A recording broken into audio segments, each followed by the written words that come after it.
ಸಿದ್ದರಾಮಯ್ಯ ಶಕ್ತಿ ಪ್ರದರ್ಶನಕ್ಕೆ ಇನ್ನೊಂದೇ ದಿನ ಬಾಕಿ ಇರುವಂತದ್ದು ನಾಳೆ ನಡೆಯುತ್ತೆ. ಸಿದ್ದರಾಮಯ್ಯನವರ 75ನೇ ಹುಟ್ಟುಹಬ್ಬ ಅಮೃತ ಮಹೋತ್ಸವ ಅದ್ದೂರಿ ವೇದಿಕೆ ಸಿದ್ಧವಾಗಿರುವಂತದ್ದು. 50 ಎಕರೆ ಪ್ರದೇಶದಲ್ಲಿ ಅದ್ದೂರಿ ಕಾರ್ಯಕ್ರಮವನ್ನು ಮಾಡಲಾಗ್ತಾ ಇದೆ. ಕಾಂಗ್ರೆಸ್ನ ನಾಯಕ ಶಾಮನೂರ್ ಶಿವಶಂಕರಪ್ಪ ಅವರ ಒಂದು ಜಾಗದಲ್ಲಿ ಮಾಡಲಾಗ್ತಾ ಇರುವಂತ ಕಾರ್ಯಕ್ರಮ. ಇಂದೆಂದೂ ಕೂಡ ಈ ರೀತಿಯಾಗಿ ಒಬ್ಬರು ನಾಯಕರ ಹುಟ್ಟುಹಬ್ಬವನ್ನ ಇಷ್ಟು ಅದ್ದೂರಿಯಾಗಿ ಯಾರು ಮಾಡಿರಲಿಲ್ಲ ಅನ್ನುವಂತ ಮಾತುಗಳು ಕೂಡ ಇದೆ. ಮಳೆಯಲ್ಲಿಯೇ ಸಿದ್ದರಾಮಯ್ಯ ಮಹೋತ್ಸವಕ್ಕೆ ಸಿದ್ಧತೆ ನಡೀತಾ ಇದೆ. ಮಳೆ ಹೆಂಗೆ ಧಾರಾಕಾರವಾಗಿ ಸುರಿತಾ ಇದೆ ರಾಜ್ಯದಲ್ಲಿ ಅಂತ ನಿಮಗೂ ಕೂಡ ಗೊತ್ತಿದೆ. ಶಾಮನೂರ್ ಶಿವಶಂಕರಪ್ಪ ಒಡೆತನದ ಜಮೀನಿನಲ್ಲಿ ವೇದಿಕೆ, ದೊಡ್ಡ ವೇದಿಕೆ ಸಿದ್ಧವಾಗಿದೆ. ಕಾಂಗ್ರೆಸ್ ಕಾರ್ಯಕರ್ತರಿಗೆ 2.5 ಲಕ್ಷ ಆಸನದ ವ್ಯವಸ್ಥೆಯನ್ನ ಮಾಡಲಾಗಿದೆ. ಸುಮಾರು 5 ಲಕ್ಷಕ್ಕೂ ಹೆಚ್ಚು ಜನ ಸೇರುವಂತ ನಿರೀಕ್ಷೆ ಇರುವಂತದ್ದು. ಕಾರ್ಯಕ್ರಮದಲ್ಲಿ ಭಾಗಿಯಾಗಲಿಕ್ಕೆ ಬರ್ತಾ ಇದ್ದಾರೆ ಕಾಂಗ್ರೆಸ್ನ ವರಿಷ್ಠ ರಾಹುಲ್ ಗಾಂಧಿ ಅವರು. ಇಂದು ಸಂಜೆ ಹುಬ್ಬಳ್ಳಿಗೆ ಆಗಮಿಸಲಿರುವಂತದ್ದು ರಾಹುಲ್ ಗಾಂಧಿ. ನಿಮ್ಮ ಕೃಷಿ ಭೂಮಿಯಿಂದ 10 ಪಟ್ಟು ಹೆಚ್ಚು ಸಂಪಾದನೆ ಮಾಡಬೇಕಾ? ಫ್ರೀಡಮ್ ಆಪ್ ಅನ್ನ ಈಗಲೇ ಡೌನ್ಲೋಡ್ ಮಾಡಿ ಸಾಧಕರಿಂದ ನೇರವಾಗಿ ಕಲಿಯಿರಿ. ಇಂದು ಹುಬ್ಬಳ್ಳಿಗೆ ತೆರಳಲಿದ್ದಾರೆ ಮಾಜಿ ಸಿಎಂ ಸಿದ್ದರಾಮಯ್ಯ. ಅವ್ರ ಜೊತೆನೆ ಕರ್ಕೊಂಡ್ ಬರ್ತಾರೆ ದಾವಣಗೆರೆಯಲ್ಲಿ ಎಲ್ಲಿ ನೋಡಿದ್ರಲ್ಲಿ ಸಿದ್ದರಾಮಯ್ಯನವರ ಬ್ಯಾನರ್ಗಳು ರಾರಾಜಿಸ್ತಾ ಇದೆ. ಹರಿಹರದ ಗಲ್ಲಿಯಲ್ಲೂ ಕೂಡ ಅಲ್ಲಿನ ರಸ್ತೆಗಳಲ್ಲಿ ಕೆಕ್ಕಿರಿದು ತುಂಬಿದೆ ಕಟೌಟ್ಗಳು. ಮಳೆಯ ಆರ್ಭಟದ ಮಧ್ಯೆನೂ ಕೂಡ ರಾರಾಜಿಸ್ತಾ ಇದೆ ಸಿದ್ದು ಬ್ಯಾನರ್. ಪೈಪೋಟಿಗೆ ಬಿದ್ದಿದ್ದಾರೆ ಅಲ್ಲಿನ ಅಭಿಮಾನಿಗಳು, ಅವರ ಸಪೋರ್ಟರ್ಸ್. ನಾವು ಸಿದ್ದರಾಮಯ್ಯನವರ ಬೆಂಬಲಿಗ, ಸಿದ್ದರಾಮಯ್ಯನವರ ಹುಟ್ಟುಹಬ್ಬಕ್ಕೆ ಶುಭ ಕೋರುವಂತ ನಿಟ್ಟಿನಲ್ಲಿ ದೊಡ್ಡ ಮಟ್ಟದಲ್ಲಿ ಪೈಪೋಟಿ ಕೂಡ ಇದೆ.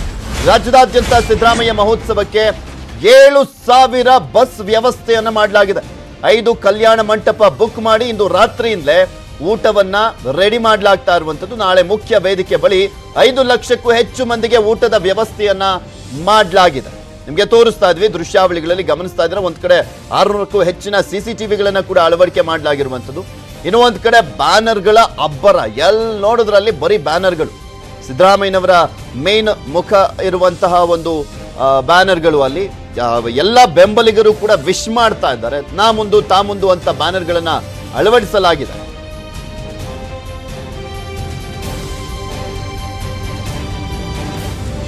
ಸಿದ್ದರಾಮಯ್ಯನವರ ಒಂದು ಹುಟ್ಟುಹಬ್ಬದ ಸಂದರ್ಭದಲ್ಲಿ ರಾಜಕೀಯ ಮೆಸೇಜ್ ಅನ್ನ ಕೊಡುವಂತ ನಿಟ್ಟಿನಲ್ಲಿ ಯಾವ್ಯಾವ ರೀತಿಯಾಗಿ ವೇದಿಕೆ ಸಿದ್ಧ ಆಗಬೇಕಾಗಿತ್ತು, ಜನರನ್ನ ಸೇರಿಸಬೇಕಾಗಿತ್ತು, ಆ ಕೆಲಸ ಆಗ್ತಾ ಇದೆ.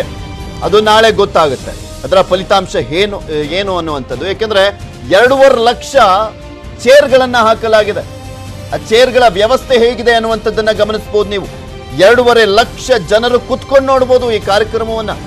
3 ವೇದಿಕೆಗಳನ್ನ ಮಾಡಲಾಗಿದೆ. ಅದು ಬೃಹತ್ ವೇದಿಕೆಗಳನ್ನ ಮಾಡಲಾಗಿರುವಂತದ್ದು. ರಾಹುಲ್ ಗಾಂಧಿ ಅವರು ಬೇರೆ ಬರ್ತಾ ಇದ್ದಾರೆ. ರಾಹುಲ್ ಗಾಂಧಿ ಅವರ ಒಂದು ಸಮ್ಮುಖದಲ್ಲಿ ಸಿದ್ದರಾಮಯ್ಯನವರ ಒಂದು ಶಕ್ತಿ ಏನು ಅಂತ ತೋರಿಸುವಂತ ಕೆಲಸ ಕೂಡ ಆಗ್ತಾ ಇದೆ. ಇದು ಸ್ಪಷ್ಟವಾಗಿ ಈ ಹಿಂದೆನೂ ಕೂಡ ಸಿದ್ದರಾಮಯ್ಯನವರು ಹೇಳ್ತಾರೆ, ರಾಜಕೀಯ ಮೆಸೇಜ್ ಕೊಡೋದ್ರಲ್ಲಿ ಡೌಟ್ ಇಲ್ಲ ಅಂತ. ಇನ್ನು ಒಂದ್ ಕಡೆ ಇವರ ನಡುವೆ ಏನೇ ಬಿಕ್ಕಟ್ಟಿದ್ರೂ ಕೂಡ ಒಗ್ಗಟ್ಟನ್ನ ಪ್ರದರ್ಶನ ಮಾಡ್ತಾ ಇದ್ದಾರೆ. ಯಾಕೆಂದ್ರೆ DK ಶಿವಕುಮಾರ್ ಅವರ ಹಾದಿಯಾಗಿ ಎಲ್ಲರೂ ಕೂಡ ಭಾಗಿಯಾಗ್ತಾ ಇರುವಂತದ್ದು. ನಮ್ಮ ನಾಯಕರ ಹುಟ್ಟುಹಬ್ಬ ಅಂತಾನೆ ಹೇಳ್ತಾ ಇದ್ದಾರೆ. ಇವ್ರೇನು ಯಾರು ಕೂಡ ಇಲ್ಲಿ ಡಿಫರೆನ್ಸ್ ಅನ್ನ ತೋರಿಸ್ತಾ ಇಲ್ಲ.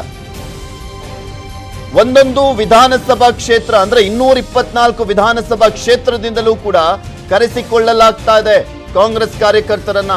7,000 KSRTC ಬಸ್ಗಳು ರೆಡಿ ಆಗಿದಾವೆ ಅಂದ್ರೆ ಲೆಕ್ಕ ಹಾಕೊಳ್ಳಿ ಯಾವ ರೀತಿಯಾದಂತ ಒಂದು ಅದ್ದೂರಿಯಾದಂತ ಸಮಾರಂಭಕ್ಕೆ ಜನ ಬರ್ತಾ ಇದ್ದಾರೆ ಅಂತ.